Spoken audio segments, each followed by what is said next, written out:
This is the Morning Drive Podcast from Double T 97.3, presented by Cantex Roofing and Construction. I'm Mike Hebert, owner of Cantex Roofing and Construction. Every day is game day, and we'll get it right when it comes to your roofing, construction, windows, and mirrors. Call Cantex Roofing and Construction today. Together, we are one serving you. All right. Something that I looked at yesterday, and I'm going to try to compare this. I don't know if I'm going to be able to do it or not, but I'm going to try to do this over the next couple of days and give you a comparative number of what it was like for Matt Wells, what it was like for Cliff Kingsbury, Tommy Tuberville. I don't know if I can go back to Mike Leach or not, but I was looking at the notes yesterday, and when I got to the coaching staff, there's 11 assistant coaches plus the head coach. Okay, that's 12. That's normal. But then I was looking at the support staff, Jamie, and just counting the number of people. And I'm not being critical of this, because I think there have been times where coaches were critical of this that had been here and saying, hey, we don't have the support staff that an Alabama has, or that a Texas A&M does, or a Texas, or somebody along those lines. And when you see it at basketball, it's evident because you only have 12 players, and it looks like you've got, 2 assistants or 2 people on staff for every player, because you got a number of people down there. It feels like that you got a ton of support staff, right? Just the support staff, in addition to the assistant coaches and the head coach, is 35. So that seems like a much higher number than what you've had in the past. It's definitely a big number. And again, it speaks to, I think for me more than anything, another example of you're giving everything that you can to this football program for it to be successful. And only the people that are going out on the field can now parlay that and take all this that you have spent and invested and done, and over the course of the next 3 months, parlay it into what you hope is a Big 12 championship and an appearance in the college football playoff. Because it feels like, I'm not going to get any disagreement from you. It feels like you have done absolutely every single thing that you can do to make this program successful.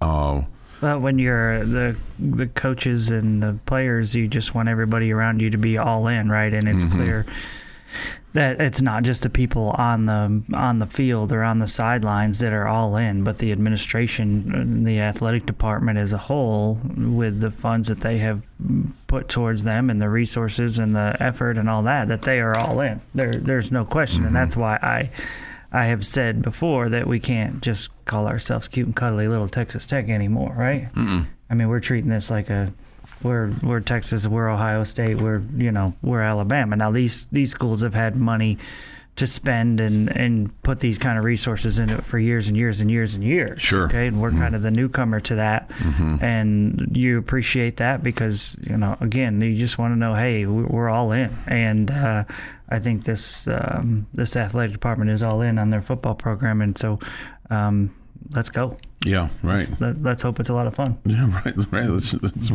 We've paid for a lot of fun. Let's have fun here, right? It's like when you take. Well, they have. I haven't. I know, but it's like what I was going to say. Is that comparatively speaking, it's like when you take the family to Disney World. You don't want a bunch of complainers. You want everybody to have fun, smiles, right? Yeah. Complaining, no gritching. Hey, it's too hot. The line's too long. Those kinds of things. Hey, we're here to have fun. We're here to see Mickey Mouse. Let's smile. Let's enjoy.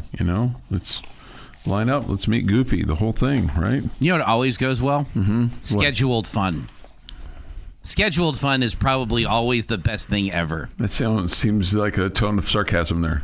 Hey, look at him. He's picking it up pretty quick there. Well done, Chuck. I know, but a sharp mind today. We're going to have fun today, darn it. That's how this happens. That's Dad walking through and dragging kids, and it's 115 degrees. Sure, right. We're going to have fun, by God, whether you like it or not. Exactly. Right? Yeah. Yeah, well, and even, Cody Campbell said this at the kickoff luncheon on Thursday. We've done everything that we can do to be successful. We have basically left no stone unturned. We've not left any dollars on the table, so to speak. You sure do put a lot of pressure on your head coach when you say those things. Absolutely. Absolutely. Yeah. Yeah, absolutely. And I think so far he pretty much embraces that, and he understands that, and he made it clear that his team is going to embrace that and is going to embrace the what they have invested and the pressure and everything along those lines. He said at one point yesterday that he's never had so much fun. So I hope that continues, and just in terms of enjoying this team and this experience and what's gone on over the last few months. So we'll see, right? Okay. Yeah. Somebody says this: nothing like forced family fun. Do you ever have forced family fun at your place, at your house? Do we have it? I mean, do you ever do you feel like that there've been any times in your dad career where you're like, okay, or we're going to have fun here, whether you like it or not, kind of moment? I can't remember any specific like that where it got dicey and I demanded people have fun. But you have seen it happen.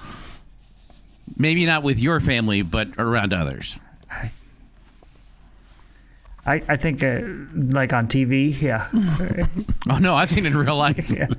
Yeah, right. No, my family didn't do a lot of planned vacations or anything like that. So growing up as a kid, so we never got those moments. And I don't know. I mean, I guess we try to do family activities together, but usually there's not that much bristling. Okay. Well, that's good. I just kind of like the nothing like forced family fun. I was just kind of remembering a moment from back in the day. Yeah, I'm thinking of one of the vacation movies when they're going across the country to see the moose or whatever, and they're like, everything's going wrong, and they're like, Dad, maybe we should just turn around and go back, and that's when Chevy Chase loses his mind, and I think he's describing exactly what Jeff is describing here. He's like, no, we've come this far, we're gonna do this, and we're gonna have fun. We're gonna see the moose. Ends up hijacking and kidnapping the security guards and all that good stuff. I've never seen it go that far. When you wish upon a star, things happen, right? The Morning Drive podcast from Double T 97.3 is presented by Cantex Roofing and Construction. Today is August the 26th, 2025. Here's Jeff McGuire. 1930, guys, is where we'll get things kicked off because Chicago Cubs' Hack Wilson hits his 44th home run and breaks Cal Klein's National League record. Okay. 1971, Bobby Orr signs a 5-year contract with the Boston Bruins worth $1 million. It's the first $1 million contract in NHL history. How many years was it? 5. Yeah, so $250 a year. Check that again. $250 a year for times 5. Yeah. Do the math. It's not. Let's try it. How about 200? 200 a year. There you go. Thank you. Again, don't do math on the air. No, you're Just right. gets us in trouble. Yeah, that's right. That should be like a written rule somewhere hanging in the studio. No math on the air. 1990. We got to go back to July 17th for the beginning of this story. Bo Jackson, playing against the New York Yankees, hits 3 consecutive home runs. In that game, he makes a diving grab at a ball that's hit in the outfield by Deion Sanders, misses the ball, dislocates his shoulder. By the way, that ball turned into an inside the park home run for Deion Sanders. Bo would miss the next 39 games. Bringing us to today. With his first at bat, he hits his 4th consecutive home run. And this one, I didn't get who it was against. But 4 at bats, back to back to back, 39 days apart. It's cool. In the year 2000, Cliff Kingsbury threw for 186 yards and 2 touchdowns. Must have been sick. As Texas Tech beat New Mexico 24-3. It was a pass-happy coach Mike Leach's first game as head coach. Okay.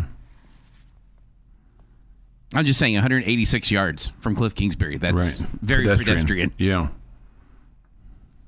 And in 2024, Boston Red Sox catcher Danny Jameson becomes the first Major League Baseball player to play for both teams in the same game. The game against the Toronto Blue Jays on June 26th was suspended due to weather. He was then traded prior to the resumption. That was such a fun story when that happened. Like, we were previewing that for like 3 days coming up to it. That was cool. It is National Cherry Popsicle Day. I like cherry pie. I like cherries in general, but a cherry popsicle, I'm not going to turn it down, but it's not something I'm just going to seek out. I'm a fan. I don't eat a lot of popsicles, like just in general. So, yeah. They still have the popsicles in the press box that Clinton likes to Bomb devour. Pops?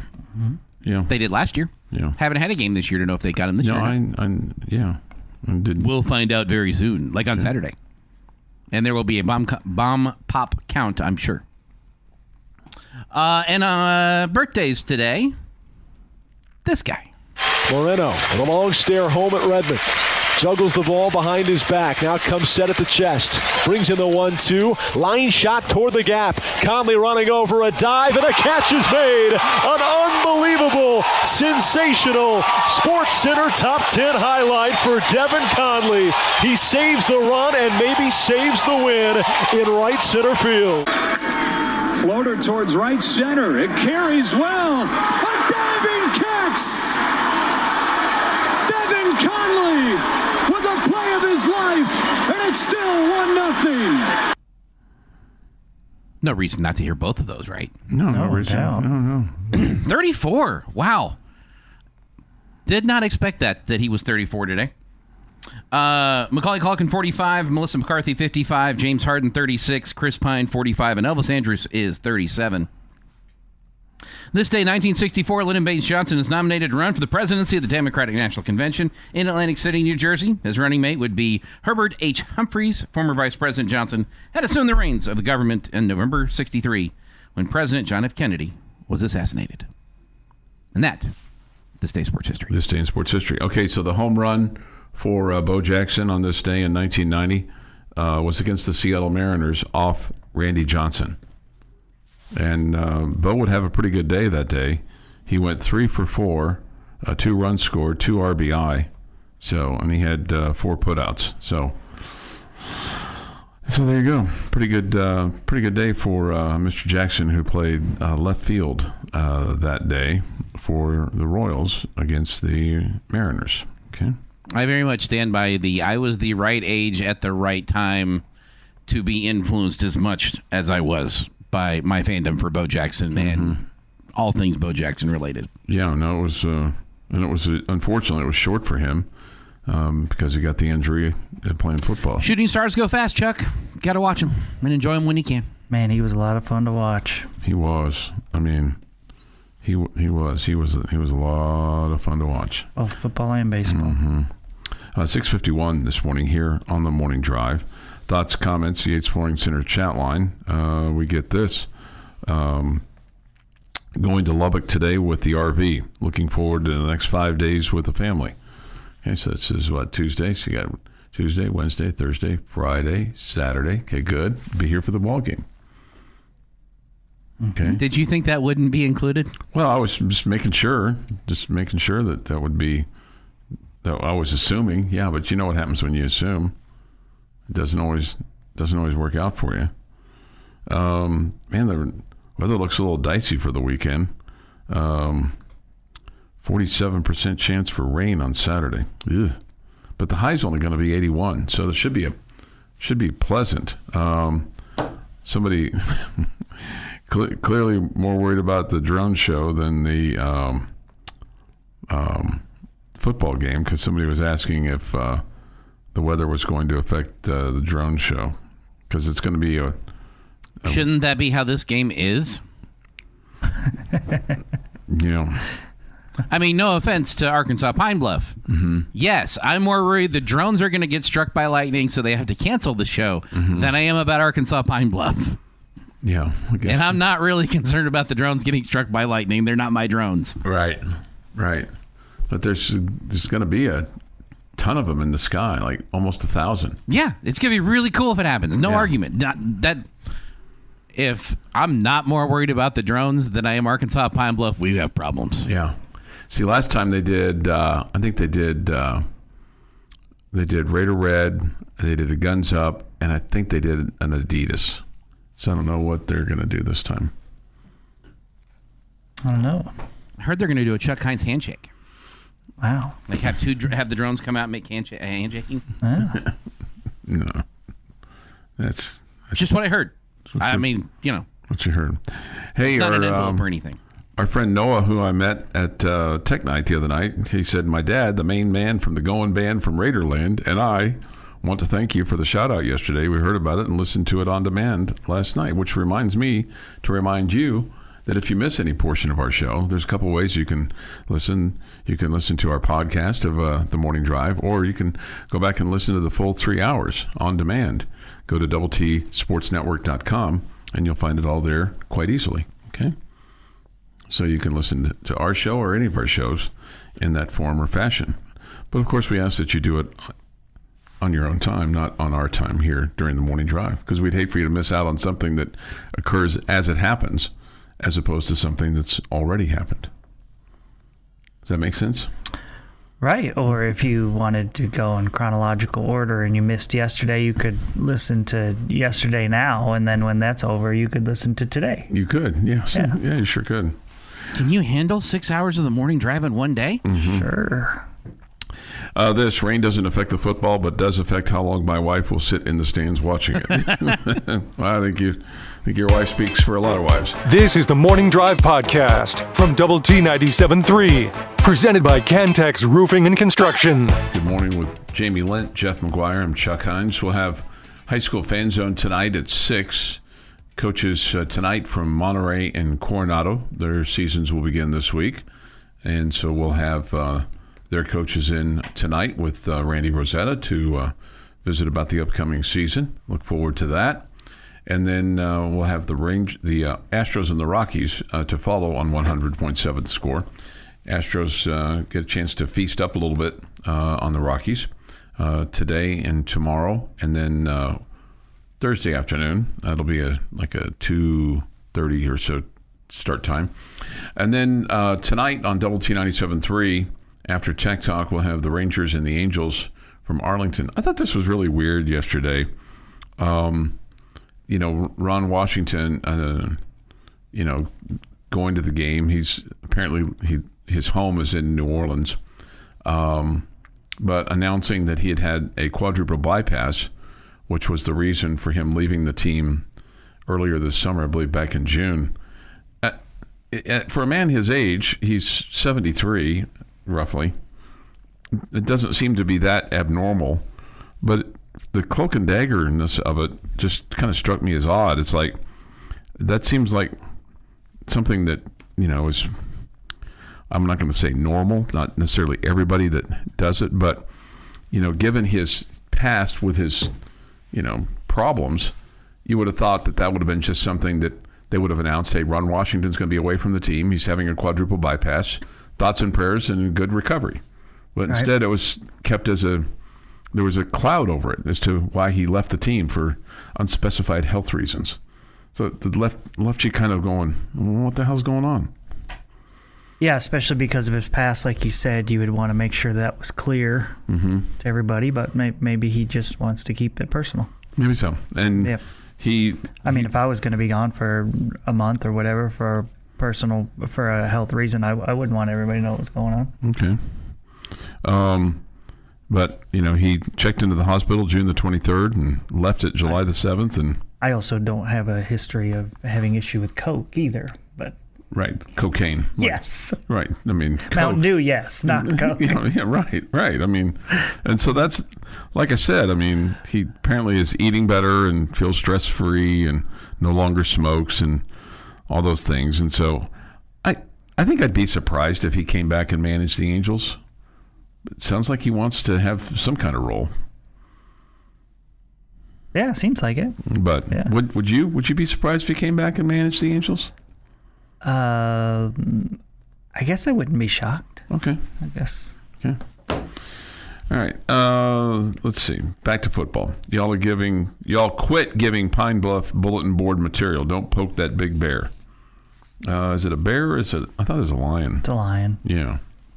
Yeah. So. Can we go back to the Ron Washington thing for like 5 seconds? Sure. Where was that game played last night? In Arlington. Ron Washington's making the announcement for the Angels in Arlington. That's the part that I found weirdest.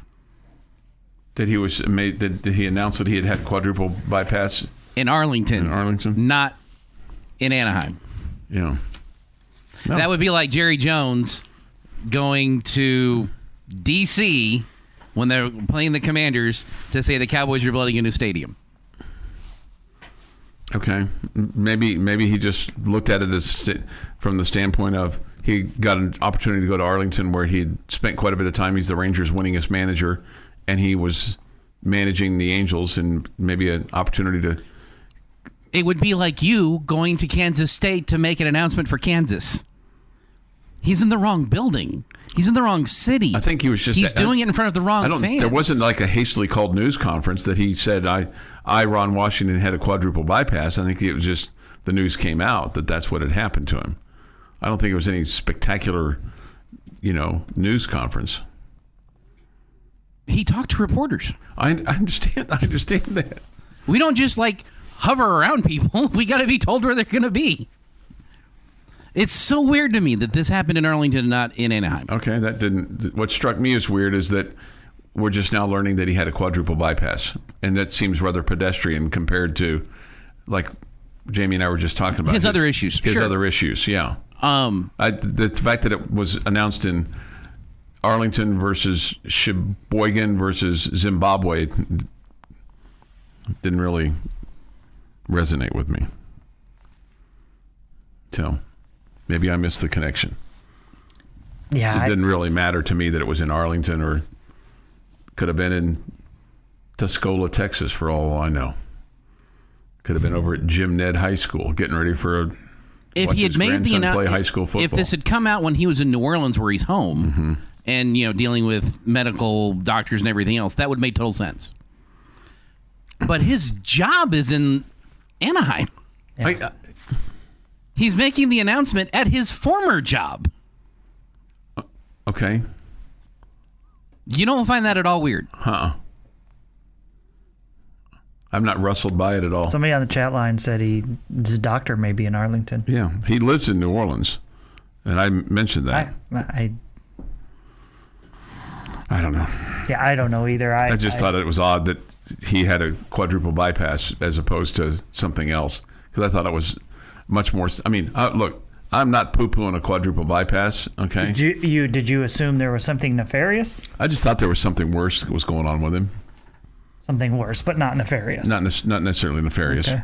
Yeah, just thought it was. I thought it was strange. I thought it was strange when he stepped away for health reasons, and they didn't say anything. Yeah. Not that we're owed anything. I do think some people play their personal lives closer to the vest than you, Chuck. No, I got it, but I mean... And if he has health reasons, I mean, the world doesn't need to know what exactly is going on. No, I know, but when you're the manager of a baseball team, big league baseball... They said he stepped away for health reasons, right? I know, but why do we have to nose into that? Just seemed to be a cloud of ambiguity to it. I mean, just seemed to... Again, his history makes you, I guess, gives you reason. But if that was anybody else, you wouldn't, would you? You would just say, no, he's old. Yeah, he's old. He's old. He's got health problems. He's old. He's got health problems. Hey. Yeah. I didn't say a quadruple bypass is pedestrian. I said it's not like it is, but I mean, it's more pedestrian today than it was 20 years ago. Sure. As is everything else. As is everything else, yeah. Let's see. 7:23 this morning here on the morning drive. All right.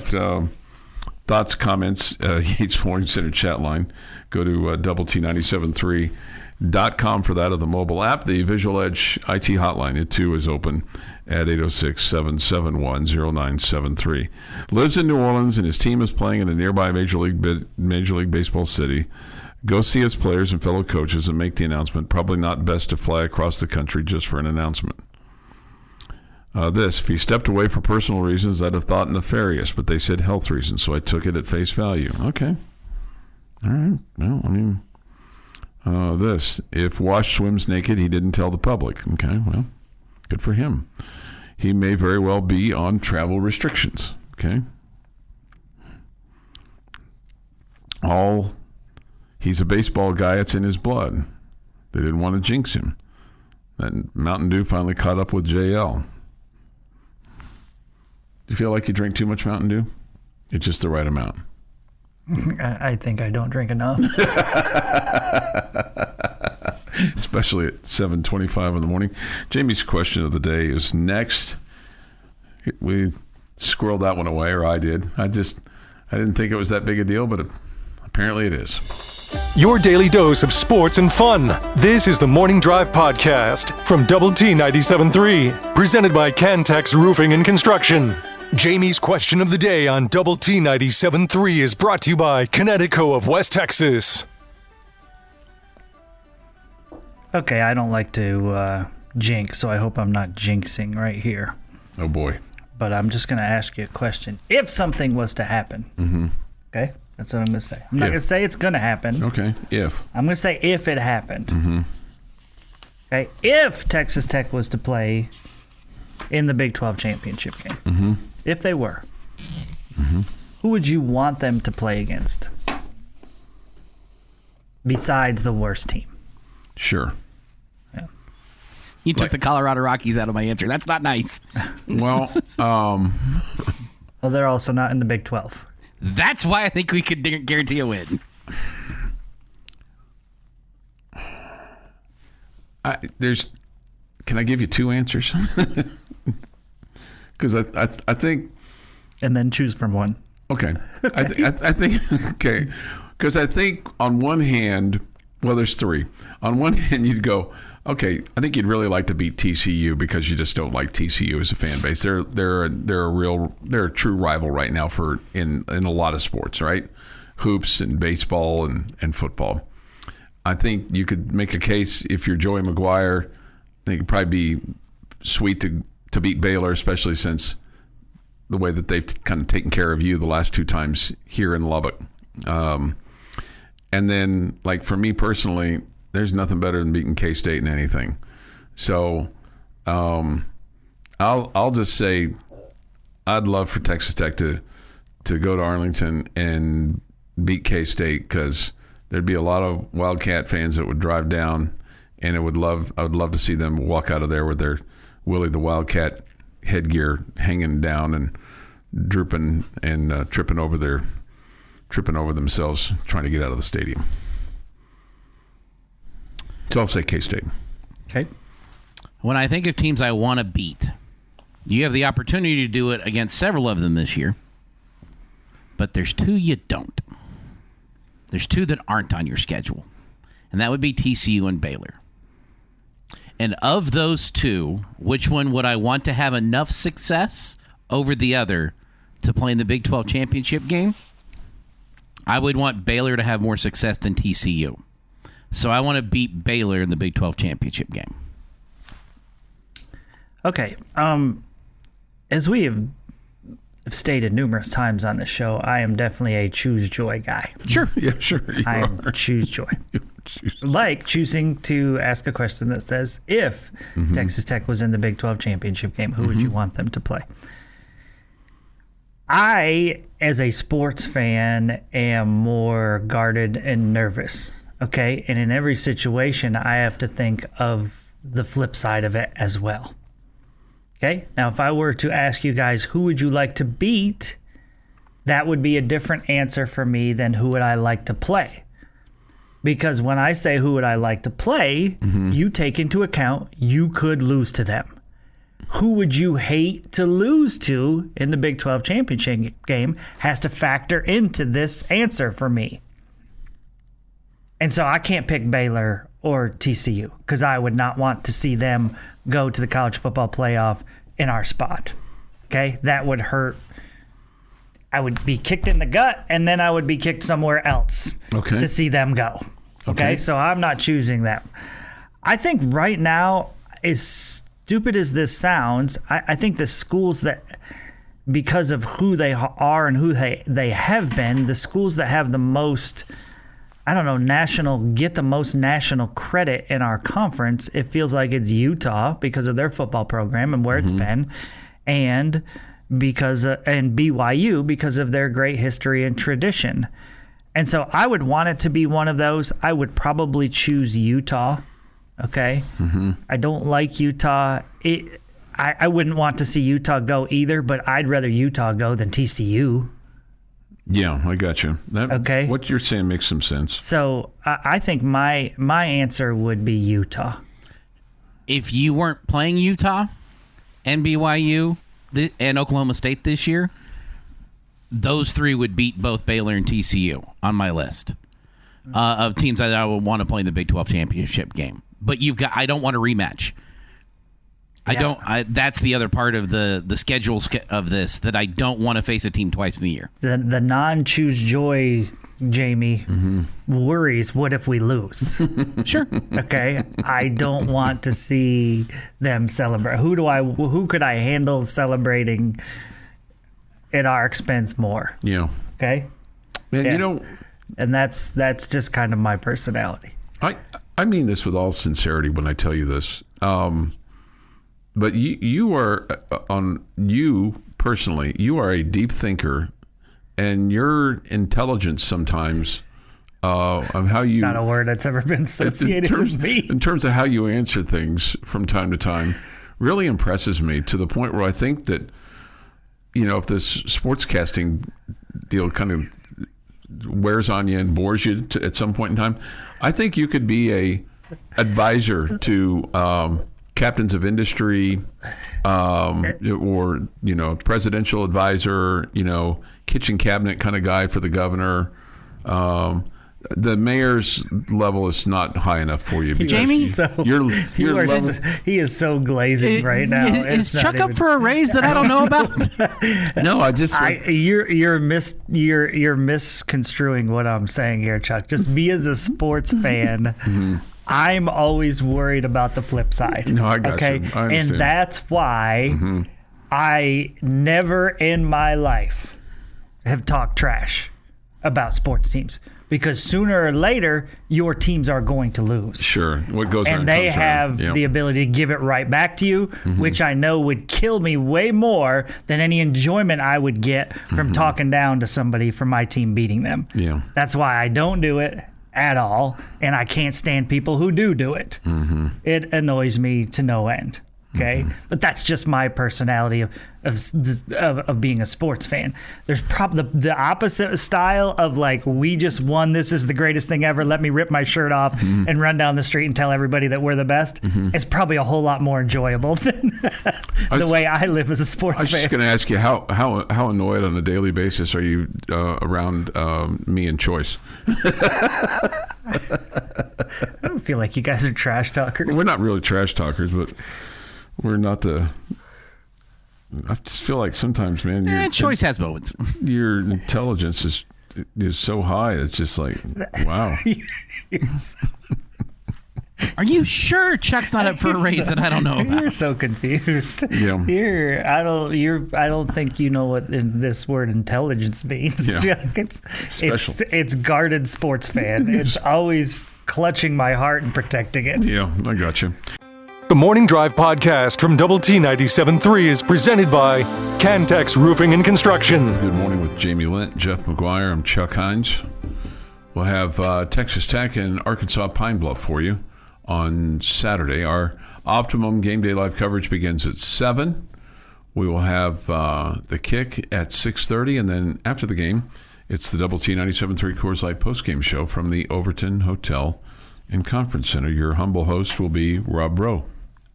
Very humble. Very humble. So extremely humble. Look forward to.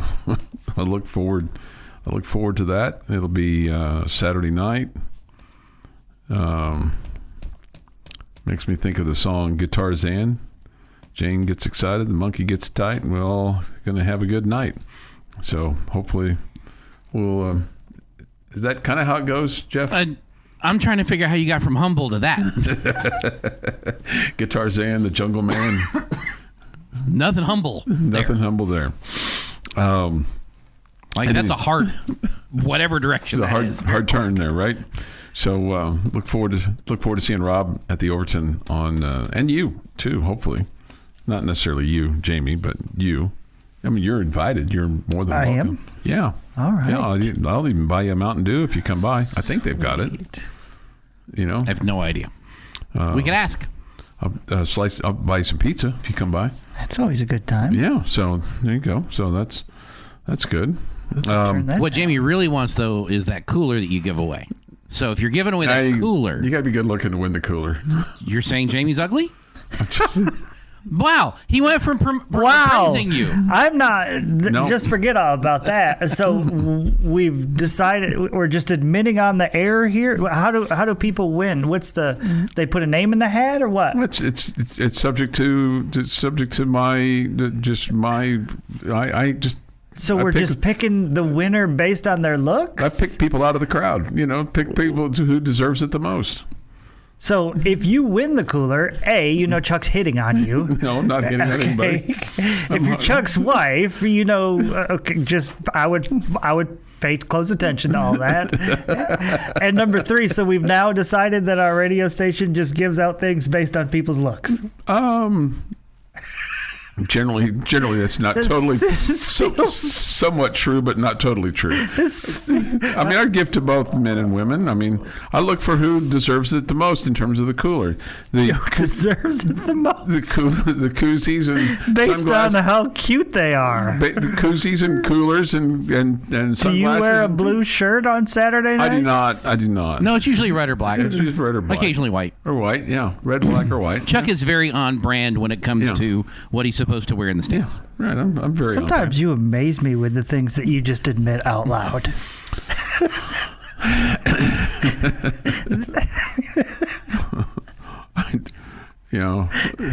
Sometimes I'm a little too honest, Jamie. Sometimes I'm a little too honest. Goodness gracious. Here's Joey McGuire. You're hoping the head coach is going to save you right now. That's the best part of this. Go ahead. Here's what he was asked yesterday. How aggressive does he plan for his team to be this week? Yeah, we'll be like that all year long. Mac, you can ask him, but he talks about it all the time, of scoring from far, being more explosive. I think the 2 outside receivers especially are going to bring that into play. We were going through the depth chart, and, man, we're really long, have great size in every position of our skill when you're talking about the tight ends and the receivers. I mean, we're a pretty large group when you're talking about those guys. The thing, too, that I think you have to understand in this day and age is, whoever's in there, you're evaluating not only for this week and next week and next month, but if it's a young guy, you're evaluating 6 months from now of the roster and the way revenue sharing is in the portal. And so I think you've got to play it that way. You've got to get a really good look of what you have as a football team. And so I think it's important that we come out and play well every single week and, start fast and finish really well in the fourth quarter. I mean, I like to start fast and finish well. I thought it was interesting that the evaluation process about, you're evaluating your roster, for the next week and basically next year too. Because it, while stuff's guaranteed, it's not always guaranteed, right? Yeah, I mean, the scholarships. I mean, the guys move on and all that good stuff, and so you're constantly seeing is this guy worthy of staying in this game? Is this guy worthy of playing these snaps next week? And is this guy worthy of keeping for next year, or do we move on from him next season? Yeah. Constant process that you didn't used to have in college sports. Right. And, you kind of look at it just from the standpoint of, looking at, just the dollars, because there's only so many dollars that are involved. Although that seems to be somewhat ambiguous. Yeah, I don't think anybody's too. feeling bad for the athletes.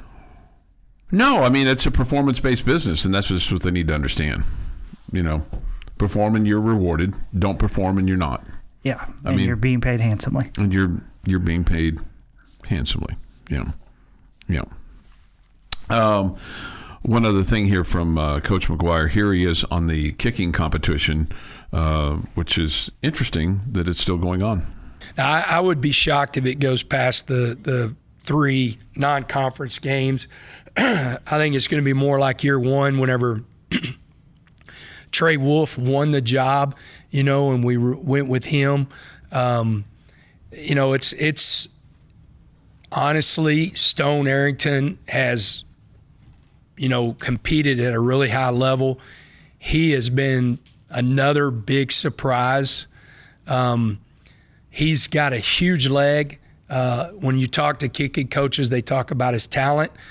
But his first couple years, whenever he'd be kicking great, and then all of a sudden I would get out there next to him and he'd start shanking balls and get nervous. And I've tried every way possible to shake that kid over the camp to see if he really has grown, and he has. So, Upton has a leg up on everybody. And he said that he's got a leg up because he's done it before. And so we'll see. We'll see if they make this decision here in the next couple of weeks, Jamie. I guess it sounds like it's Upton's job to lose. Yeah, that's what I would take away from that. So, yeah. I mean, and not that you're looking to go out there and kick some 45-yard field goals against, Arkansas Pine Bluff, because that means your offense is stalled. So you're not looking for your offense to stall. I don't think that would be the worst thing ever. But you would like to see if your kicker can boot it from 47 a game. I think that in this game that you expect to win handily. Mm-hmm. If you're going to win, let me just make a joke here, but if you're going to win 77-0, mm-hmm. I would prefer it not be on 11 touchdowns. Okay. I would, you'd like it to, I'm not going to even try to do the math here, but you'd like it to be like 8 or 9 touchdowns or 9 touchdowns and some field goals. Get your kicker some opportunities out there. Okay. See who can do it. The other thing, I think you'd take more away from the game. You'd get more out of the game if you had it like mm-hmm. that. So Jeff 9 is 63. How do you get 63 to 77? That's no 14. math on air. I don't know why this is hard to understand. Well, if it was so we had 5 field goals, but we went for we missed one of the extra points. No math on air. Yeah, that's what it was. We missed an extra point, but we kicked 5 field goals. You had four field goals. That's 12, and you had 5 touchdowns. That's 35. That would be 47. Hang on, let me get my shoes off. Okay. No math on air. I had it. You had it. This has been the Morning Drive Podcast, presented by Cantex Roofing and Construction. Check out our library of Double T 97.3 podcasts at doublet97.3.com.